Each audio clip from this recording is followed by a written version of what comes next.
Hello, in front of me I've got Xbox Series X. In this video I'll show you how to enter Gamepad Test Mode. In the beginning, enter Settings, go to Devices and Connections, Accessories, and in order to enter Test Mode for Gamepad, select this icon. As you can see right now, we are in Test Mode.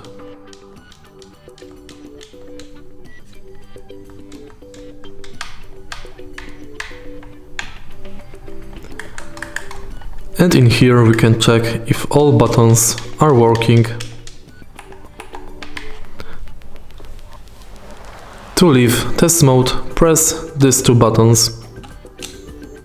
If you find this video helpful, please leave a like, comment and subscribe.